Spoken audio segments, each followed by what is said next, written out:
Gini Bang, pengertiannya karena anak itu sudah ada di atas duluan. Itu pengertiannya di sini Bang. Kalau ini, iya. Apa pula aneh-aneh setelah Anda baca malah jadi aneh gitu loh.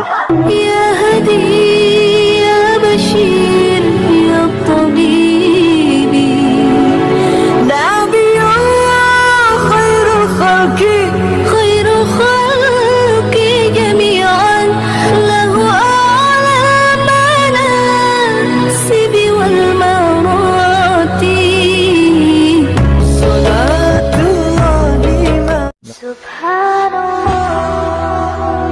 Bismillahirrahmanirrahim. Assalamualaikum warahmatullahi wabarakatuh. Kamu semua yang dirahmati Allah, semoga Allah senantiasa curahkan segala rahmat, segala nikmat yang berkepanjangan dan tiada kampung hujung dari dunia hingga akhirat, insyaallah. Dan Allah pun kumpulkan kita para kaum muslimin di bawah naungan Rasulullah beserta para nabi, beserta para orang-orang yang Allah kasihi, Allah sayangi, Allah cinta, insyaallah, di bawah naungan Rasulullah kelak di mana tiada naungan selain daripada naungannya, insyaallah. Amin amin Allahumma amin. Kaum muslimin, pada kesempatan siang menjelang sore ini saya akan mengasih sebuah video di mana video ini mengisahkan tentang bagaimana perdebatan Akhisuma dan Kristen-Kristen yang sudah pada untuk bikin kita tertawa ya. Tapi lumayan seru nih kaum muslimin, di mana para Kristen ini bertanya, Akhisuma itu dengan cerdasnya menjawabnya, masya Allah. Beliau memang benar-benar orang yang Allah berikan nikmat lebih ya. Talentanya itu luar biasa kalau Akhisuma ini memang. Jadi ketika memberikan pemaparan pun masya Allah, saya sendiri sering terkesima ketika beliau itu menyampaikan dari segala sesuatu apa yang menjadi pertanyaan orang-orang Kristen itu. Oke, demikian kaum muslimin videonya. Yang memuaskan buat saya itu. Baik, saya jawab. Mau saya jawab? Tunggu dulu lah, Gurunda dulu kasih kesempatan. Oh iya, silakan Guru. Iya, silakan. Iya. Kalau yang saya tahu yang pertentangan yang paling menonjol itu dan paling membagongkan itu adalah Yesus mengaku manusia, Paulus mengaku Yesus bukan manusia. Itu pertentangan yang sangat luar biasa itu. Pak itu banyak sih sebenarnya, banyak banget ya Pak. Iya. Zuma.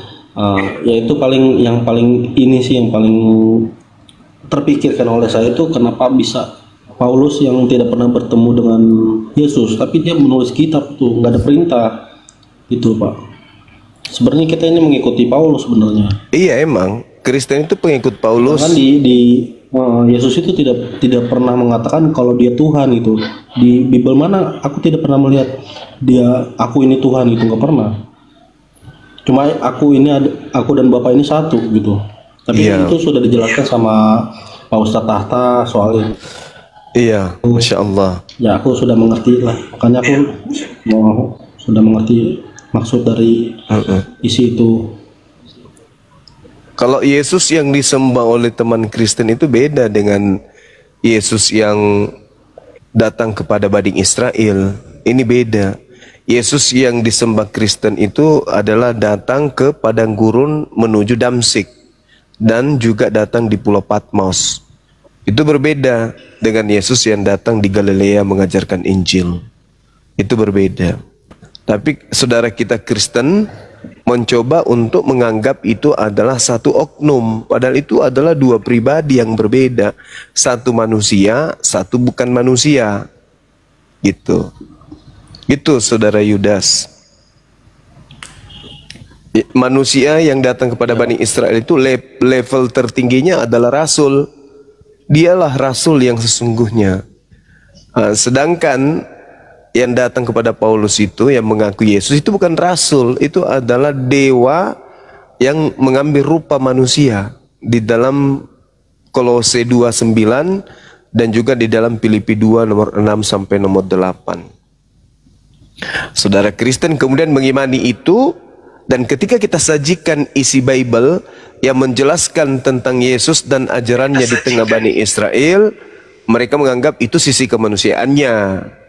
belum sisi keilahiannya. Padahal memang sisi kemanusiaan memang manusia dan memang oknum yang berbeda dengan Yesus yang datang kepada Paulus, yang dijumpai oleh Paulus. Itu adalah Yesus yang berbeda.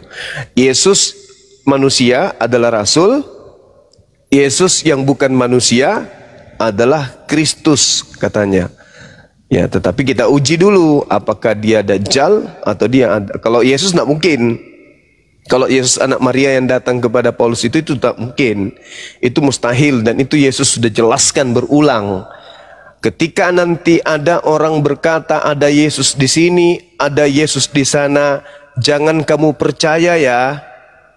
Sebab Yesus palsu dan nabi palsu akan datang dan melakukan banyak mukjizat sekiranya menyesatkan orang-orang pilihan juga. Jadi memang banyak Yesus palsu yang akan muncul menurut Yesus. Nah, Yesus palsu yang muncul itu salah satunya yang datang ke Ananias, yang datang kepada Paulus, yang datang kepada penulis Wahyu, kitab Wahyu, yang datang kepada penulis Matius, yang datang kepada penulis Yohanes. Itu adalah Yesus palsu itu. Yesus palsu. Tetapi karena mereka ini adalah penulis-penulis, maka mereka menuliskan sesuai apa yang mereka alami dan apa yang dipersaksikan oleh orang-orang yang ada pada zaman itu. Kristen datang nerima ya bulat-bulat. Pokoknya Yesus juru selamat, dah selamat masuk surga, imani, tuhankan. Nah, itu yang datang kepada mereka itu sangat-sangat kemudian sangat-sangat kemudian bahagia ketika kemudian orang-orang di bumi menjadi pengikutnya. Sumpahnya di hadapan Tuhan ketika kisru dengan Adam itu terkabulkan, bahwa aku akan menyesatkan anak-anak Adam. Nah, dengan adanya dia menyamar menjadi Yesus, berhasil menyesatkan banyak manusia. Itu fakta, itu realnya.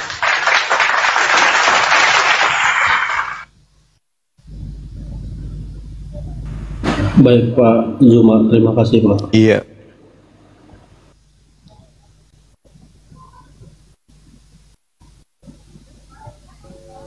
Silakan Menir, barangkali ada tanggapan Bang Tison. Ya, baik brother. Tadi brother menyebutkan yang datang kepada Paulus yaitu bukan Yesus yang dikatakan Kristus itu ya. Tetapi di sini di dalam Alkitab kami sudah jelas ya, Yesus Kristus terang dunia.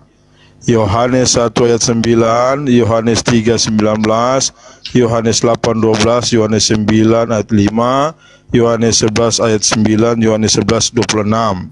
Kejadian 1 ayat 3, maka firman Allah, hendaklah ada terang, lalu terang pun jadilah. Ini hari pertama ya, hari keempat matahari. Terang sudah ada, yaitu firman ya. Matius 4 ayat 16, maka kaum yang diam di dalam gelap telah melihat terang benderang, dan bagi orang sekalian yang diam di tanah bayang-bayang maut terbitlah terang. Kisah Para Rasul 9 ayat 3, sedang ia berjalan dekat dengan Damsyik, tiba-tiba memancarkan suatu cahaya dari langit sekeliling dia, yaitu Yesus Kristus ya, dikatakan terang dunia itu. Maka Paulus menjadi sadar dan dia bertobat sampai dia berkata, ya Tuhan, siapakah engkau? Karena dia tahu itu cahaya Tuhan. Karena Paulus ini orang Farisi dan dia juga ahli Taurat ya. Baik, itu brother yang saya sampaikan tentang Paulus, dia berjumpa dengan Yesus yang disebut Kristus. Ya gini saudara, kalau Anda berbicara mengenai Yesus terang dunia, ada hal yang harus saudara pahami. Terang yang dimaksud di sini adalah orang mendapatkan pencerahan, orang yang bisa mencerahkan, orang yang bisa mengantar orang menuju kepada sesuatu yang bisa dipertanggungjawabkan di dalam iman. bukan hidup dalam gelap. Orang yang menyembah setan hidup dalam gelap. Orang yang hidup tanpa aturan, orang yang hidup dalam gelap. Sedangkan Yesus itu adalah terang. Memang betul, Yesus itu terang. Kenapa? Orang yang mengikuti Yesus pada zamannya sebagai nabi itu sudah pasti hidupnya tidak dalam kegelapan. Oleh karena itu Yesus mengatakan apa? Akulah jalan, akulah kebenaran, akulah hidup. Maksudnya apa? Siapa yang mengikuti ajaran Yesus, dia hidup dalam terang, tidak hidup dalam kegelapan. Sedangkan yang dimaksud Yesus terang dunia bukan seperti matahari, bukan seperti listrik, bukan begitu maksudnya. Coba Anda lihat 2 Korintus 11:14. Hal itu tidak usah mengherankan, sebab setan pun menyamar sebagai malaikat terang. Nggak bisa dijadikan itu sebagai sandaran. Yesus sebagai terang dunia, siapa yang percaya dirinya adalah rasul yang diutus kepada Bani Israel, maka orang itu hidup dalam terang. Mau dia Islam, mau dia Hindu, mau dia Kristen, mau dia Buddha, mau dia Yahudi, kalau dia mengimani Yesus adalah rasul yang diutus oleh pencipta langit dan bumi kepada Bani Israel, mengajarkan Bani Israel untuk menyembah kepada pencipta langit dan bumi, maka hidupnya pasti terang. Itu yang dimaksud Yesus itu terang dunia. Makanya kami umat Islam mendapatkan terang, karena kami mengimani Nabi yang datang di tengah-tengah Bani Israel itu adalah Rasulullah, Rasul Tuhan pencipta langit dan bumi. Sedangkan kalau kita berbicara mengenai apa yang Anda imani, Anda mengatakan Yesus adalah terang karena yang datang kepada Paulus itu terang. Bukan begitu kaidahnya. Kaidah yang datang kemudian berdasarkan dengan kedatangan Yesus, Anda baca di dalam Matius 24 nomor 30.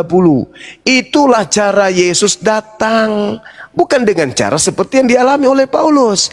Coba Anda lihat apa yang dikatakan oleh Yesus di dalam Matius 24 nomor 27. Sebab sama seperti kilat memancar dari sebelah timur dan melontarkan cahayanya sampai ke barat, demikian pula kelak kedatangan anak manusia. Anak manusia. Paulus datang sesuatu kepadanya, bukan anak manusia.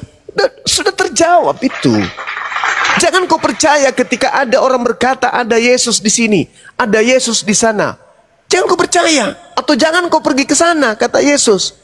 Sebab sama seperti kilat memancar dari sebelah timur dan melontarkan cahaya sampai ke barat, demikian pula kelak kedatangan anak manusia.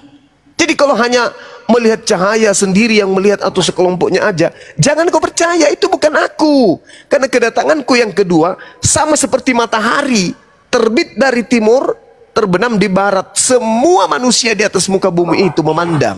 Ada nggak orang di atas muka bumi ini yang tidak melihat matahari ketika pada pagi hari? Semuanya melihat. Begitulah kedatangan Yesus. Dan Yesus menerangkan, pada waktu itu akan nampak tanda aku ada di langit, dan semua manusia di bumi akan meratap, dan manusia akan melihat aku anak manusia datang di atas awan-awan. Itu jelas itu. Itu tanda kedatangannya yang kedua. Jadi yang datang kepada Paulus itu bukan Yesus. Karena Yesus datang ke bumi ini cuma 2 kali. Pertama ketika datang lahir sampai dia terangkat ke langit. Kedua ketika ia turun kelak sampai dunia ini kiamat. Itu 2 kali saja. Makanya kata Yesus, antara kedatanganku yang pertama dengan masa kedatanganku yang kedua, di tengah-tengah masa itu, kalau ada yang mengaku bertemu dengan Yesus, baik itu di padang gurun ataupun dalam bilik, jangan kau percaya. Nah, ada nggak oknum yang mengaku setelah Yesus terangkat ke langit, mengaku bertemu dengan Yesus, padahal Yesus belum datang? Ada. Paulus. Itulah yang dimaksud oleh Yesus, penyesat yang datang kepada Paulus memakai nama Yesus dan berkata akulah Yesus. Dia akan menyesatkan banyak orang. Jangan kau percaya. Itu tergenapi oleh agama Anda, oleh Rasul Anda Paulus. Yesus malah datang nanti di akhir zaman. Yesus berpesan, jangan kau percaya kalau ada yang mengatakan ada Yesus di sini. Jangan. Sebab kedatanganku yang kedua sama seperti kilat memancar dari timur sampai ke barat. Demikian juga kedatanganku nanti yang kedua. Bahkan Yesus lengkapi pada waktu itu, tampak tanda aku sebagai anak manusia di langit, dan semua bangsa di bumi akan meratap. Ini siapa yang meratap ketika ada makhluk datang kepada Yesus, kepada Paulus mengaku Yesus? Siapa yang meratap? Tak ada yang meratap. Sedangkan kedatangannya Yesus setelah manusia itu meratap semua. Kenapa? Karena ketika ia datang, bumi seketika berubah. Gelap gulita di mana-mana, gempa terjadi di mana-mana. Manusia meratap karena itu adalah tanda-tanda kiamat. Al-Quran menjelaskan itu, dan juga Yesus menerangkan itu. Jadi yang datang kepada Paulus itu bukanlah Nabi Yesus, bukan Nabi Yesus, tapi makhluk roh yang mengaku Yesus. Itu yang saudara harus pahami. Bang Zuma, ya, Paman. Izin menanggapi ya. Jadi selamat malam buat semuanya. Sebenarnya Yesus bisa datang kapan saja. Yesus bisa datang. Karena kenapa? Sebelum dia naik ke surga, dia pernah berpesan, ketahuilah aku senantiasa menyertai engkau. Ya. Jadi jangan Anda lupakan ayat itu. Mana Yesus sekarang? Coba. Mana Yesus? Yang dimaksud menyertai engkau itu ajarannya.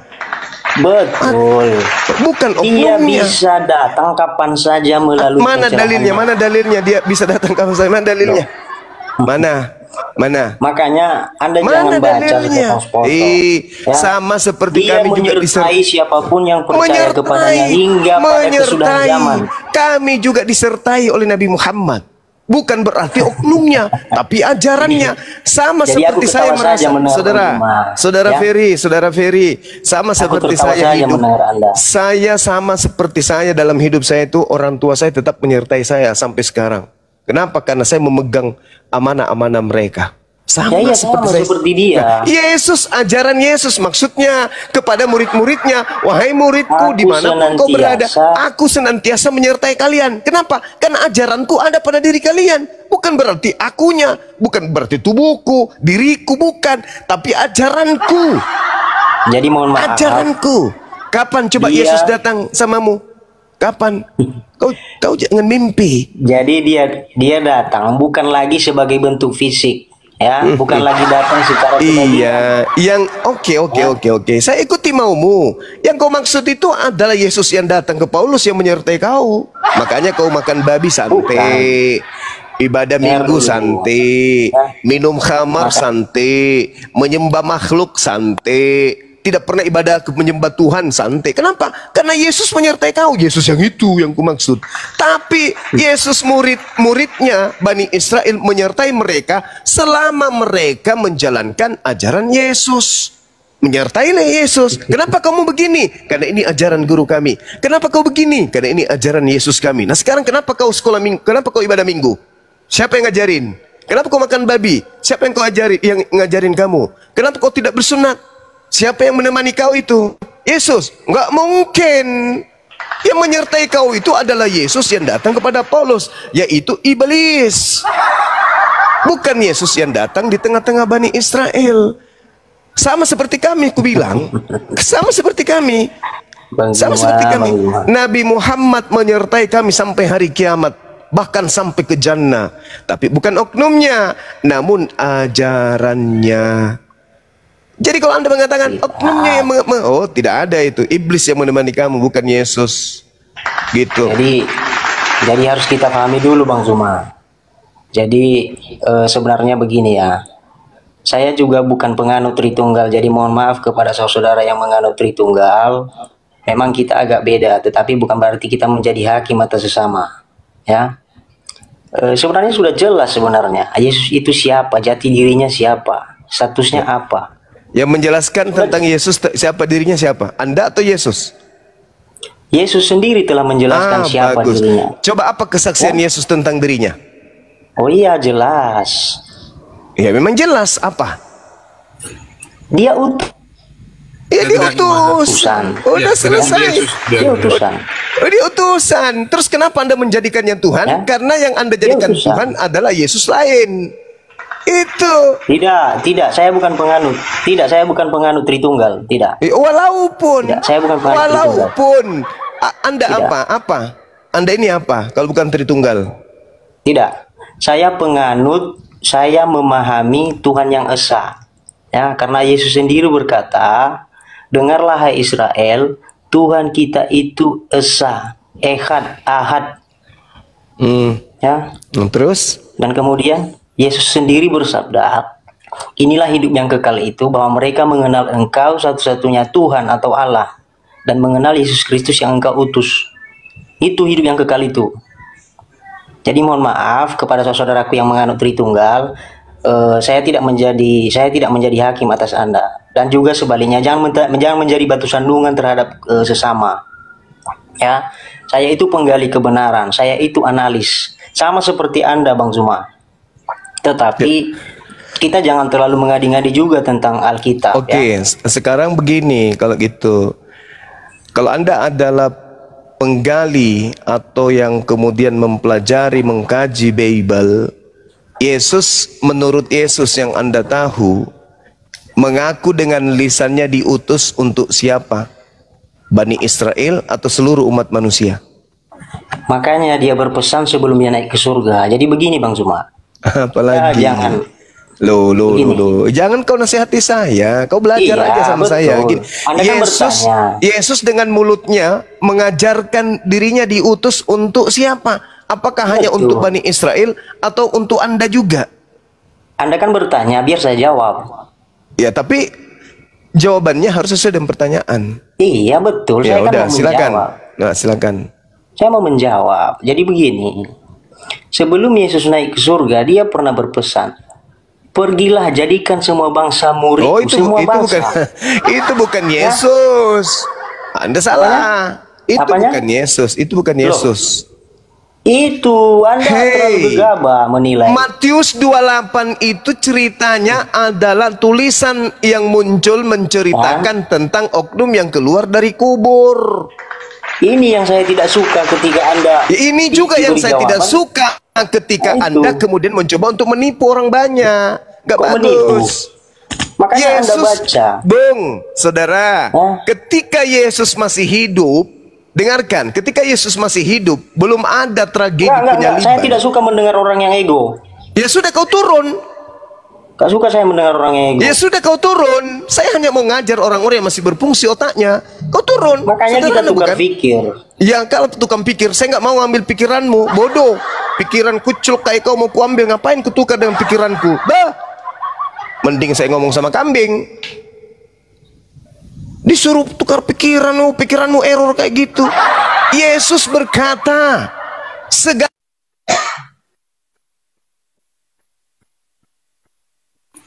Aduh, nggak tahu Mbak Runda. Enggak, mute dia, ke mute.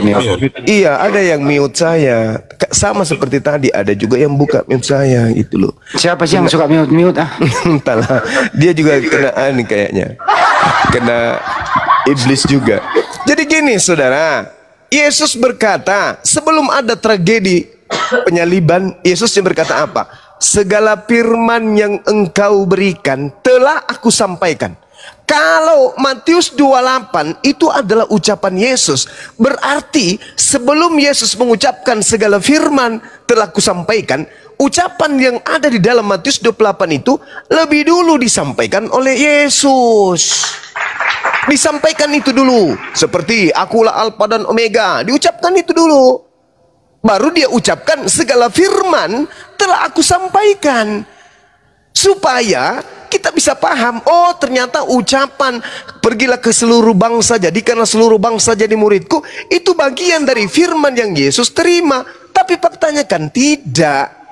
Yesus mengucapkan lebih dulu, segala firman yang engkau berikan kepadaku telah aku sampaikan. Nah, apakah setelah Yesus mengucapkan itu, ucapan dalam Matius 28 juga sudah diucapkan oleh Yesus? Tidak.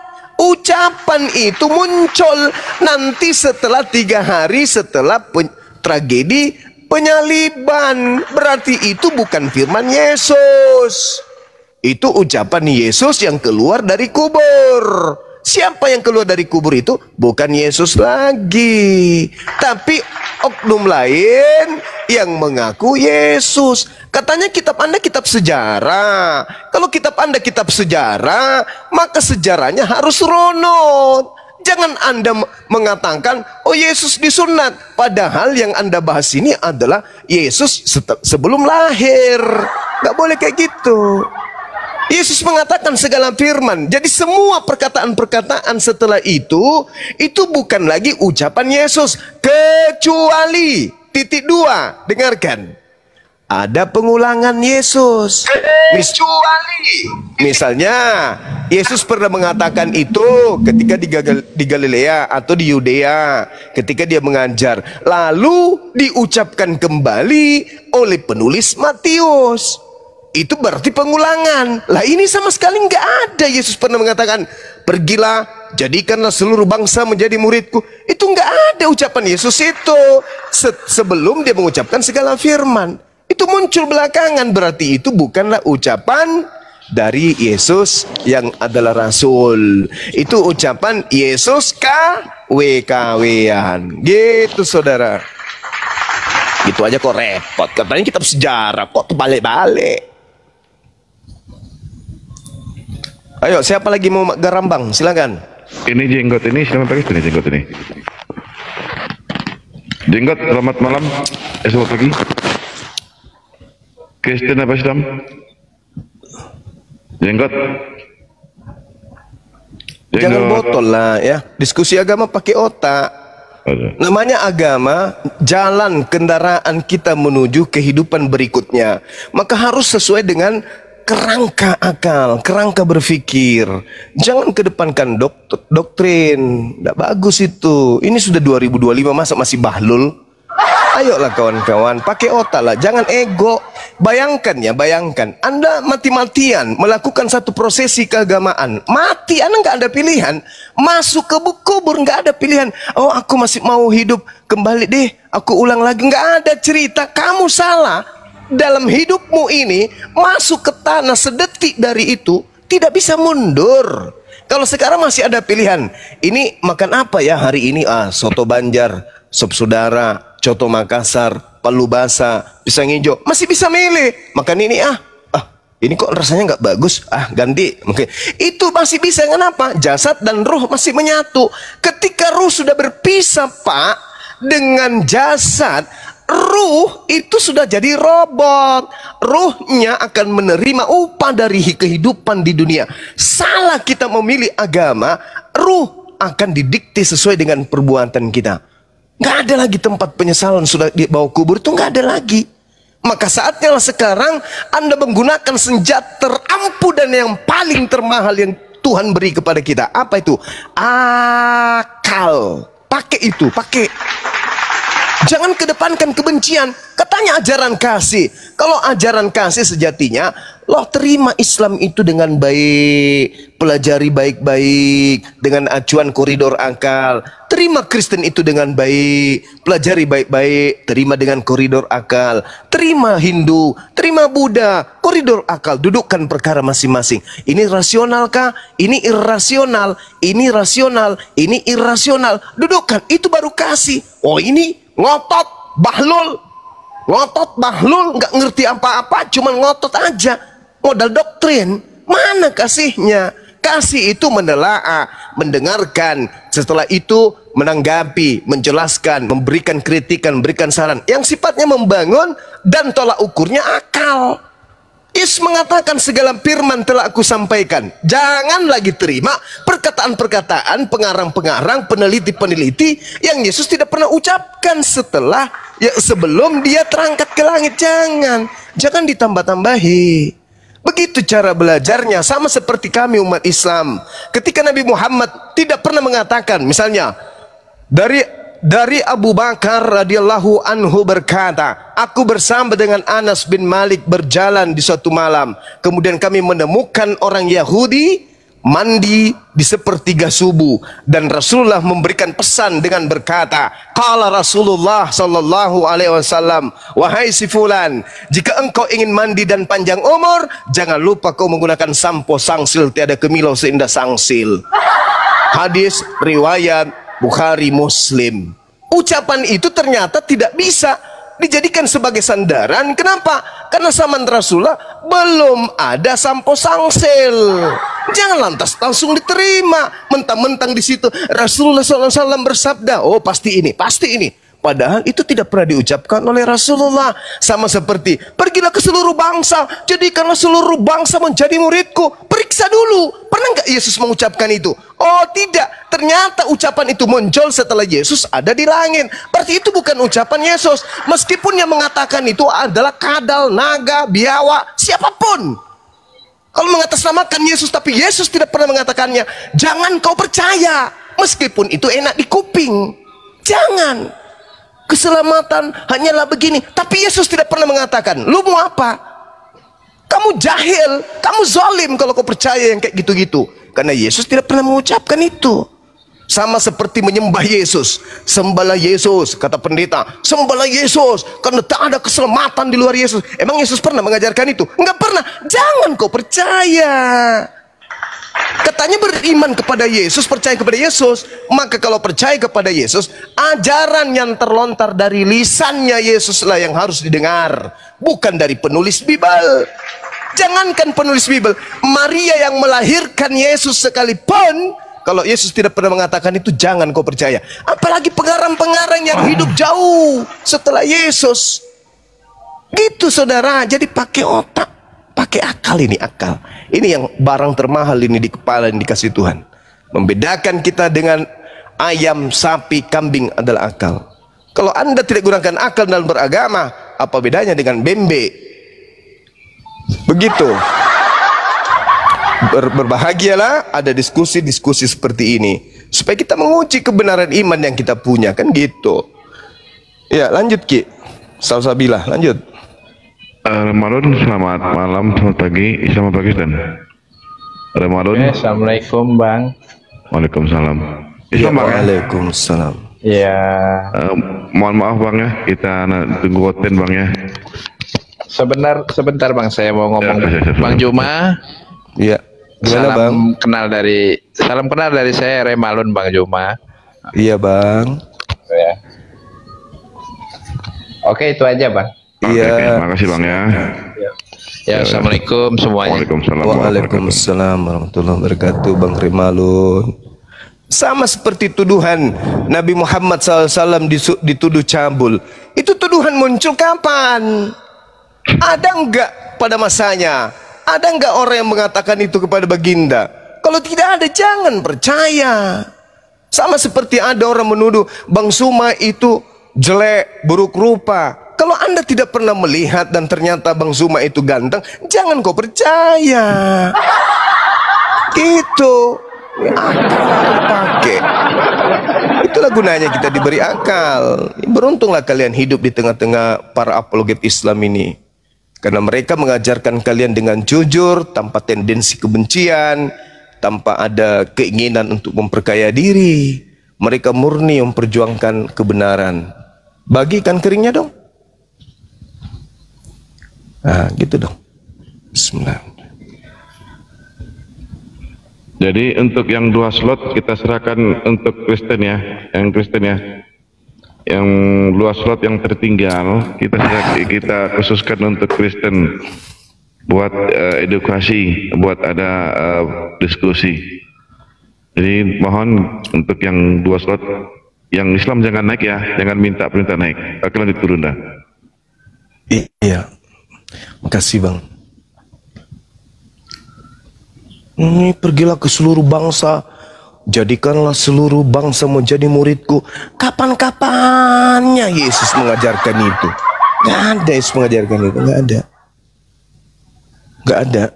Yesus yang maksudku, Yesus yang datang sebagai nabi, sebagai rasul untuk Bani Israel.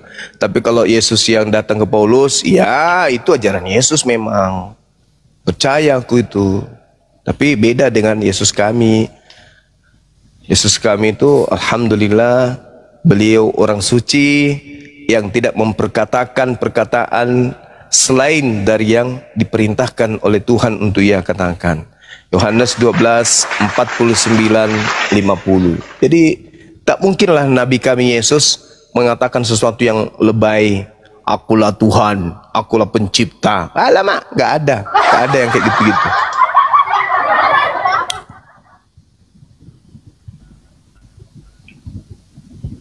Silakan Bang Andi, silakan Bang Andi. Diberikan ini untuk si Bang Yudas, Bang Andi.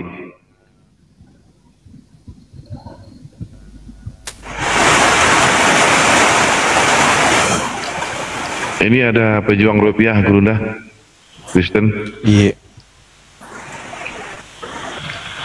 Silakan, selamat malam pejuang rupiah. Malam. Lanjut diskusinya sama guru kami. Ya, saya tadi mendengarkan ya diskusi Bang Juma, dan ada satu yang saya tangkap tadi ya dari Bang Juma bilang jangan percaya kalau ada yang bilang Bang Juma itu jelek misalnya, karena nggak pernah ngelihat kan gitu ya Bang Juma tadi ya. Maka dengan logikamu itu saya pun bisa berpikir bahwa ya, maka jangan percaya ya pada orang-orang ya yang tidak hidup sejaman dengan Yesus. Mereka itu melihat Yesus, mereka itu menyaksikan cerita tentang Yesus. Bagaimana saya mungkin percaya kepada kesaksian orang yang hidup tidak sejaman dengan Yesus? Kan begitu. Benar nggak Bang Juma? Betul itu. Betul itu. Ya, sekarang kalau misalnya saya sezaman kemudian dengan Michael Jackson. Ya. Saya sezaman nih. Ya. Tapi saya tidak pernah ketemu. Ya. Tapi saya banyak cerita tentang Michael Jackson. Anda percaya nggak? Tergantung. Apanya yang tergantung? Tergantung di mananya? Abang dapat cerita Michael Jackson. Iya. Abang tidak hidup sejaman. Saya sezaman. Oh, abang hidup sejaman. Iya. Tapi saya tidak pernah ketemu. Tapi abang nggak pernah ketemu. Saya bukan pengikutnya juga. Saya juga bukan muridnya. Saya bukan sahabatnya. Tapi saya banyak cerita untuk mendapatkan keuntungan gitu loh. Supaya saya dilantik menjadi asistennya daripada Michael Jackson. Wah, saya buat-buat lah. Saya gini, saya Michael Jackson, saya melihat dia berkata begini dan seterusnya. Itu gimana? Kamu percaya nggak? Perbandingannya harus dengan orang yang tidak sejaman. Loh ya. Kok bisa kayak gitu? Saya sezaman dengan Michael Jackson. Paulus sejaman dengan Yesus. Kita harus bandingkan. Sama dong. Saya dengan Michael Jackson sezaman, tidak pernah jumpa. Paulus dengan Yesus sejaman, tidak pernah jumpa. Anda percaya? Percaya nggak Anda ketika saya berbicara mengenai Michael Jackson, sementara saya nggak pernah ketemu? Nah ya, apalagi dengan orang yang nggak sejaman kan gitu Bang, benar nggak? Iya. Sekarang permasalahannya adalah ketika saya yang berbicara tentang Michael Jackson, orang berakal pasti sudah tidak percaya. Nah, yang jadi masalah sekarang ini, Yesus Paulus tidak, kemudian dia sesaman tapi tidak pernah ketemu. Lu kok Anda percaya? Kan lucu. Murid Yesus banyak Bang. Siapa murid Yesus yang menulis Bible? Siapa? Murid Yesus itu banyak. Ada 70 Iya, saya tahu. Tapi yang menulis Bible Anda itu siapa murid Yesus nulis Bible? Lukas itu murid Yesus. Markus kasih itu data boleh? Yesus. Boleh kasih data? 70 murid itu kan ada 70 murid yang dilantik. Boleh kasih data? Nggak bisa kayak gitu. Boleh kasih data? Saya nggak punya datanya. Oh, ya udah, berarti Nanti, itu cuma klaim aja. Bahaya Bang. Bahaya kalau berbicara agama yang akan menghantarkan kita ke alam kubur, ya asal modal percaya. Itu bahaya. Bahaya itu. Tapi maksud saya gini Bang. Perbandingan saya tadi kan adalah gini. Abang kan bilang ya bahwa orang yang nggak pernah ngeliat abang nggak akan bisa dipercaya ketika bilang abang jelek atau abang ganteng gitu kan. Nah, logika yang sama ya itu saya pakai gitu loh. Bagaimana abang bisa membuktikan orang yang tidak sejaman dengan Yesus mengatakan peristiwa yang berbeda? Dari mana itu dapat beritanya? Oke. Saya lebih percaya yang mana kan gitu. Oke, sekarang begini. Anda percaya mana pencipta langit dan bumi yang berbicara daripada pengarang-pengarang yang ada di Bible Anda? Wartawan-wartawan yang tidak pernah bertemu dengan Yesus, yang adalah manusia biasa. Ayo. Nah, itu kan klaim juga. Benar nggak? Bukan itu permasalahannya. Sekarang nih, sekarang kan klaim, Bang. Sekarang Nabi Muhammad menerima wahyu dari langit. Sama seperti Nabi Musa menerima wahyu dari langit. Begitu juga Yesus menerima wahyu dari langit. Itu wahyu. Berarti yang dari langit ini yang menyampaikan. Sekarang Lukas menulis, Paulus menulis, itu dia dapat informasi dari mana? Sedangkan di situ di tengah-tengah mereka telah hidup sosok manusia Yesus sebagai pembawa berita firman, tapi mereka tidak pernah bertemu. Sumber di Islam itu Nabi Muhammad, sumber di Yahudi adalah Yesus. Iya kan? Betul kan? Bukan Lukas, bukan Markus, bukan Paulus yang menjadi sumber firman. Yesus dan Nabi Muhammad. Nabi Muhammad menerima firman, disampaikan kepada sahabatnya, sahabatnya menghafalkan, sahabatnya menuliskan. Yesus menerima firman, mana sahabatnya yang menghafalkan, mana sahabatnya yang menulis? Ada? Tak ada. Beda kelas kita. Gini Bang. Gini ya. Apa lagi? Saya pun bisa punya klaim. Misal contoh ya, saya punya klaim nih, saya dapat wahyu tentang cerita Pangeran Diponegoro gitu ya. Oh, Anda enggak mengerti, Pak. Anda enggak mengerti. Saya tanya dulu. Saya tanya dulu kepada saudara. Yang benar, saya tanya dulu sama saudara. Jangan melebarkan masalah. Jangan melebarkan masalah. Kita kerucutkan masalah. Kita kerucutkan saudara. Yang menerima firman dari langit itu Yesus atau Paulus? Kalau cuma mau pamer mempermalukan diri Anda, ya bukan tempatnya di sini. Bukan di sini tempatnya. Pertanyaan saya, yang menerima wahyu Yesus atau Paulus? Yang menerima wahyu apa? Oh, Anda nggak tahu, nggak layak, mending Anda turun. Ya udah turunin aja. Ya udah turun. Kau ke gereja seperti biasa. Colok pantat pendeta, jilat biar kau waras. Jadi yang menerima firman itu Yesus. Yang menerima pantatnya Muhammad. Yang menerima firman di Islam itu adalah Nabi kami, Nabi Muhammad. Yang menerima firman di tengah-tengah Bani Israel itu Yesus. Kita adu orang-orang di sekeliling Nabi Muhammad, kita adu orang-orang di sekeliling Yesus. Nabi Muhammad menerima firman. Firmannya disampaikan kepada muridnya. Muridnya kemudian menghafalkan dan menuliskan. Selesai perkara. Lepas daripada itu, apakah itu firmannya bukan dari Tuhan menurut tuduhan kalian?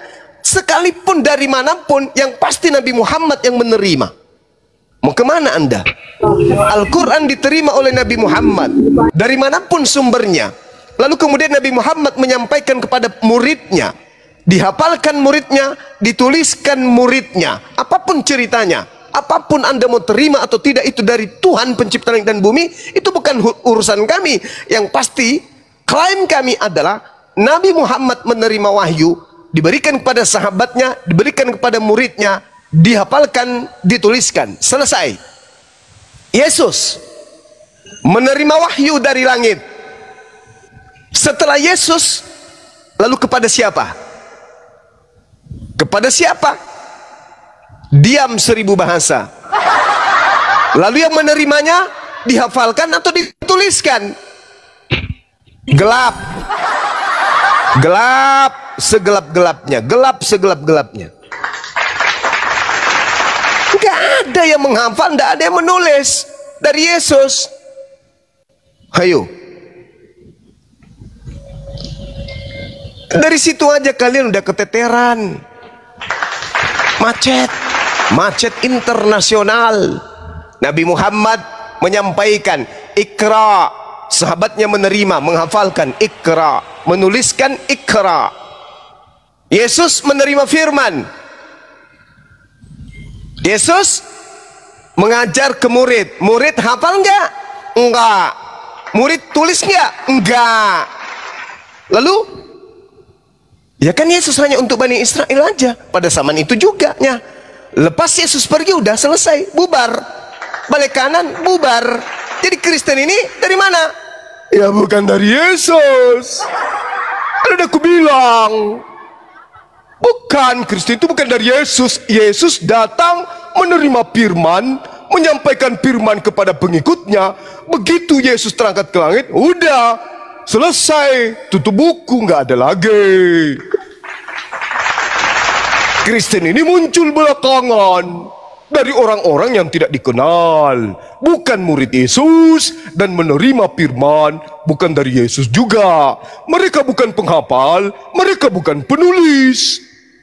Mereka hanya menuliskan berdasarkan dengan hasil penyelidikan, hasil penelitian, hasil saksi-saksi orang yang tidak dikenal. Itulah hasil yang diimani oleh Kristen hari ini. Paham, kawan-kawan? Oke, paham. Nah, gitu dong. Oke, paham Juma. Ya, gitu dong. Ya, Oke. Ngejak debat yang Oke. Juma, silakan. Oke, siap Juma? Hey, Oke. siap. Oke, Ya. well ready ya. Yes. Oke. Sekarang Oke. gini Juma, pertanyaan saya. Saya Mau dulu bertanya, kirain mau ngapain? Bolehkah berbohong di Islam? 1. Nggak Bolehkah boleh. selingkuh di Islam? Nggak boleh. 2. Bolehkah boleh. berbuat Nggak boleh. zina di Islam? Nggak boleh, nggak boleh. Nggak boleh. Oke, kalau kubuktikan gimana? Silakan. Boleh dalam 3 hal. Itu sudah paham kan? Oke. Sekarang kalau di Kristen boleh nggak berbohong? Oh, nggak boleh. Apapun alasannya tetap dosa. Kenapa Yesus mempraktikkan bohong? Apa buktinya? Yohanes 3 nomor 13. Apa? Yohanes 3 nomor Apa 13. buktinya? Iya, bacakan. Kamu nggak tahu? Bacakan satu perikop. Bacakan satu perikop. Ya, jangan potong-potong satu ayat. Kalau saya cuma Sini. Saya baca Kejadian sampai Wahyu ya. kalau saya cuma ya cuma kalau saya cuma ya dengarkan ilmiah bahwa boleh selingkuh ya. Satu dulu. Ini ilmiah bisa kita buktikan sekarang. Satu dulu. Masalah kebohongan dulu. Masalah kebohongan dulu kita bahas. Oke ya? Masalah kebohongan. Habis itu kita bahas tentang selingkuh. Nah gini. Itu cuma narasimu. Dengarkan saya. Kalau dalam 3 hal itu kamu akui. Dalam 3 hal. Yang pertama membuat istri senang. Misalnya kita makan masakan beliau asin. Iya, poligami. Poligami nggak boleh. Itu nggak boleh. Siapa boleh? Itu tidak ada hubungannya poligami dengan 3 bohong itu. Jangan bahlul. Menyenangkan Jangan bahlul. Menyenangkan Siapa hati bilang? istri. Misalnya kita lagi makan masakannya asin. Ditanya, ayah, enak gak sayangnya? Oh enak sayang. Itu contoh. Dan itu semua dipraktekkan oleh orang Kristen juga. Udah kau diam kau. Nah sekarang dengarkan. Sekarang kebohongan kamu Yesus. Diam bahlul. Nah hilangkan kau. Nih dengarkan di bawah. Ini yang kau sembah nih berkata di dalam Yohanes 3 nomor 3. Kita lihat ya apa yang dikatakan oleh yang kau sembah. Dengarkan.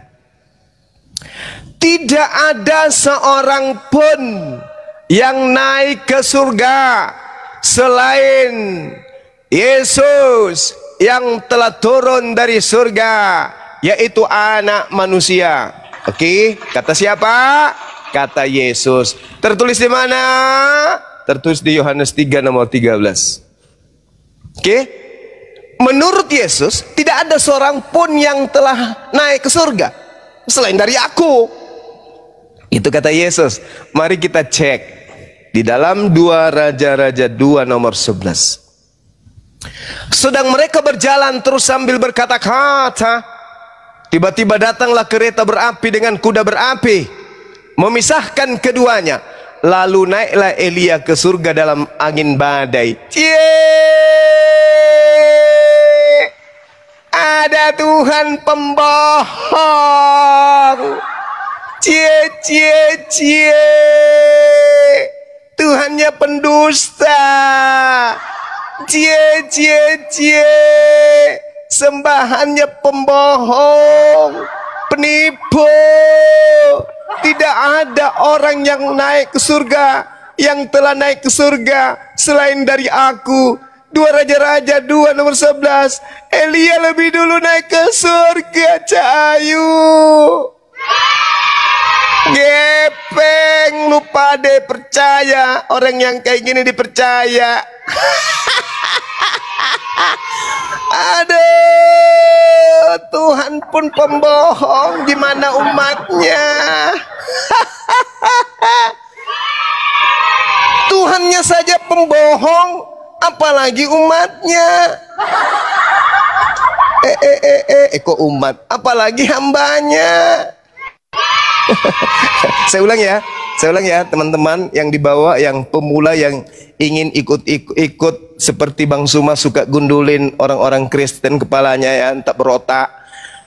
Yohanes 3 nomor 13. Tidak ada seorang pun yang telah naik ke surga selain aku, Yesus.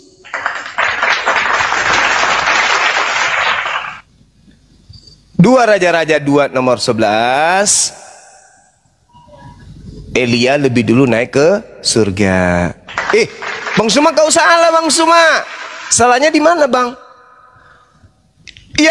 Yang Yohanes 3 nomor 13 itu bukan ucapan Yesus. Lalu ucapan siapa?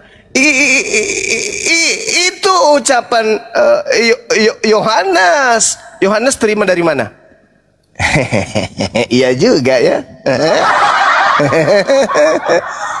Yohanes terima dari mana itu?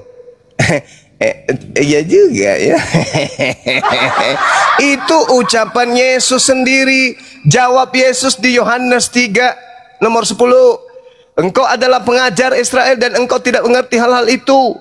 Aku berkata kepadamu, aku Yesus berkata kepadamu, sesungguhnya kami berkata-kata tentang apa yang kami ketahui dan kami bersaksi tentang apa yang kami lihat. Tetapi kamu tidak menerima kesaksian kami. Kamu tidak percaya bahwa aku berkata-kata dengan kamu tentang hal duniawi. Sebagaimana kamu akan percaya kalau ada aku berkata-kata dengan kamu tentang hal-hal surgawi. Tidak ada seorang pun yang telah naik ke surga selain daripada Dia yang telah turun dari surga, yaitu Yesus anak manusia. Ternyata di dalam kitabnya orang Yahudi 2 Raja-Raja 2 nomor 11, Elia lebih dulu naik ke surga. Cie cie cie. Tuhan kok pembohong. Malu ah. Pembohong dia. Dasarkan dalil itu, tak ada orang yang pernah naik ke surga selain anak manusia yang adalah Yesus. Loh, Elia lebih dulu naik ke surga. Malu malu punya Tuhan gitu, malu. Oke, silakan teman-teman. Ya, disapa dulu Bang Ratu. Ompu ya, ini Kristen. Ompu selamat malam Ompu. Islam apa Kristen? Kristen Ompu. dia, di bawah aja yang di bawah ini. Yang Rodin ya. Selamat malam Rodin, dibuka mic-nya. Hijrah itu sulit katanya, apa itu? Ini Rodin siapa nih? Dibuka mic-nya Rodin. Rodin Rafa, silakan. Rodin Rafa, silakan dibuka mic-nya. Anda Islam apa Kristen? Aduh. Turunkan aja. Iya, siap. Ya, yang buat yang di bawah kalau mau naik sampai di atas, mohon dong dikeluarkan suaranya. Ampu, selamat malam Ampu. Islam apa Kristen? Kristen dia. Kristen, iya Kristen ya Ampu ya. Ampu. Kristen. Iya, mau berdiskusi silakan. Lanjut sama Guru Nazma. Masya Allah. Selamat malam Bang Zuma. Iya, malam Bang. Ya. Ini Bang Zuma tadi ada mengatakan Yesus pembohong. Saya kurang berterima itu Bang Zuma. Lah itu dikatakan Bang. Yohanes 3 nomor 13, tidak ada orang yang telah naik ke surga selain daripada aku. Bohong itu. Karena di dalam 2 Raja-Raja 2 nomor 11, Elia lebih dulu naik ke surga. Gimana dong? Masa nggak bohong itu, Bang? Bohong itu, ya. Bang Juma, sebentar. Ya, silakan. Kalau untuk membaca itu Bang Juma, kita nggak boleh sepenggal kayak gitu Bang Juma. Karena di antara semua itu saling berkaitan Bang Juma. Jadi kalau coba. Apa yang Anda pahami tentang dalil itu, silakan. Melanjutkan ke bawah itu Bang Juma. Ya, lanjutkan Bang, lanjutkan. Silakan Anda lanjutkan. Baca mulai dari nomor 1 sampai nomor 21 atau lebih dari itu sekalipun, sampai ke nomor berapa itu kalau Yohanes 3, nomor 35 apa 36. Coba Anda baca aja sampai full Anda baca coba. Ada nggak di situ berubah? Nggak ada. Tetap aja dia mengatakan, akulah manusia yang pertama naik ke surga, kata dia. Dengar Bang Juma, bentar dulu, bisa nggak ngomong? Ya silakan Bang, silakan. Jadi kalau Yesus berkata demikian, seketika dia manusia memang harus berkata begitu. Maksudnya harus berbohong gitu? Berbohong dari mana? Memang dia mengatakan tidak ada seorang pun yang telah naik ke surga selain daripada aku. Itu Bang, siapa bilang? Bang, kalau itu dikaitkan, itu ke bawahnya itu masih banyak Bang. Iya, coba Anda baca. Coba silakan. Karena apa dibilangnya di situ?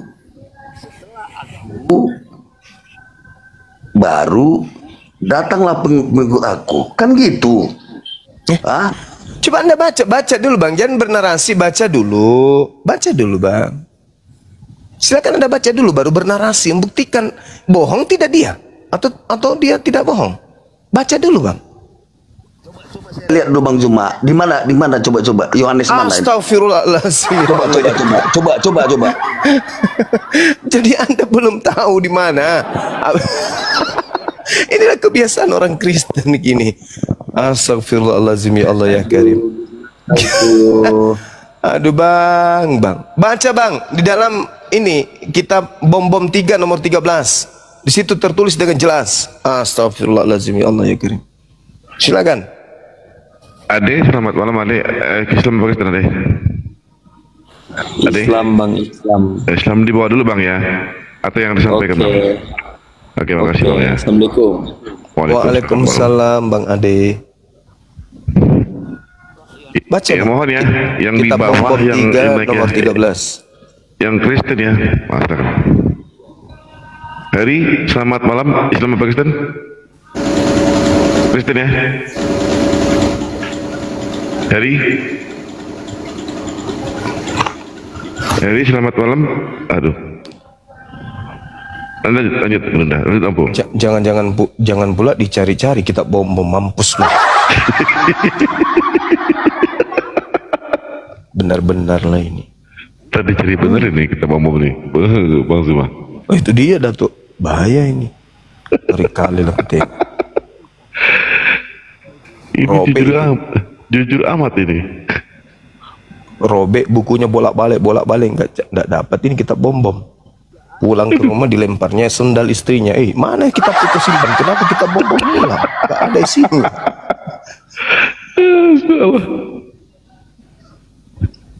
Gini Bang, pengertiannya. Karena anak itu sudah ada di atas duluan. Itu pengertiannya di sini Bang. Kalau ini. Iya. Apa pula aneh setelah Anda baca malah jadi aneh gitu loh. Apa pula? Halo Juma, selamat malam Juma. Apa kabar Juma? Ya baik. Astagfirullahaladzim, ya Allah ya Karim. Tunggu dulu Bang Arya, lanjut dulu sama Bang. Susahnya kalau iblis sudah menguasai manusia ya, seseorang itu pasti linglung menjadi bodoh, bahlul. Gimana tidak, orang cuman diajarin pokoknya percaya aja Yesus Tuhan, dah selesai kau mati masuk surga. Nggak diizinkan untuk belajar. Bagaimana ceritanya? Ginilah jadinya ketemu umat Islam yang siang malam belajar Bible ya jadi rujak, belum bulanan jadi mainan. Om pendeta aja takut, apalagi cuman selevel Arya. Gak bisa lah. Astagfirullahaladzim, ya Allah karim. Arya ini kan kalau ke gereja cuma ngintip pahala jemaat. Jom, tenang. Nggak usah mute gua, nggak usah kick gua nanti turun sendiri. Gua cuma mau lewat satu putaran aja, cuma sebentar gua mampir doang.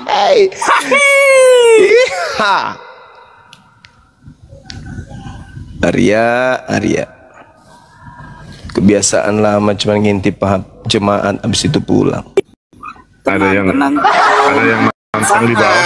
Gak usah mute host, gak usah mute. Gue nggak mau debat lagi sama Juma, karena gue udah capek debat sama Juma karena blunder mulu, berbohong mulu. Nggak pernah menang. Blunder mulu, berbohong. Sejak kapan? Dia akui blunder mulu kata dia.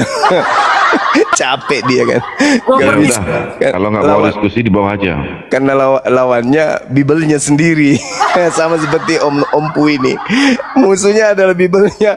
Lu kok bisa ya? Kok benar ya? Kok di situ dikatakan tidak ada seorang pun yang telah naik ke surga selain daripada Dia yang telah turun dari surga, yaitu Anak Manusia, Yesus. Loh, ternyata di 2 Raja-Raja 2 nomor 11 Elia lebih dulu. Juma, mari kita berdebat, Juma.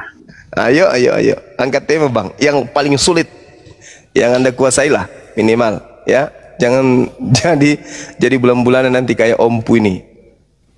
Silakan. Ya, dibuka mute-nya.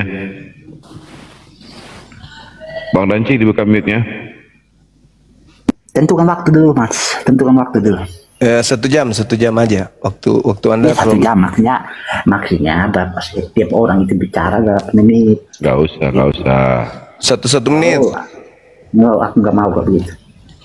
Kenapa? Pasti waktu. Misalnya lah, 1 orang ya 2-3 menit lah bicara. Ya 2 menit. Berarti ada yang potong sama bicara. Habis selesai dulu. Iya. Maju maki kita paling jago. Anju bangki. Saya jago terhadap Alkitabku masuk akal, tapi kalau kau jago terhadap Alkitab tapi Anda belum tentu. Kuasa hukum itu lebih menguasai materi daripada empunya masalah. Aku itu sudah nonton. Nah, demikian tadi kamu sebenarnya yang dimana perdebatan itu berlangsung dengan baik ya, walaupun ya pasti menguras emosi ya. Kalau tidak begitu ya bukan Kristen namanya. Ketika berdebat sama orang-orang Kristen memang kita mesti mesti kadang ya terkadang dapat bersabar, kadang juga tidak itu ya. Karena memang ya cemana kita pun tak dapat berkata apa-apa mengomentari kelakuan orang-orang Kristen nih. Karena pada dasarnya menjadi Kristen itu wajib bodoh sampai mati itu memang ya mesti dilakukan gitu. Syarat wajibnya memang itu, mesti bodoh sampai mati. Sehingga ketika kita sampaikan apapun kita sampaikan dari dalil dari ayat per ayat ya sebagai dalilnya, sebagai hujahnya, mereka tetap saja akan menolaknya.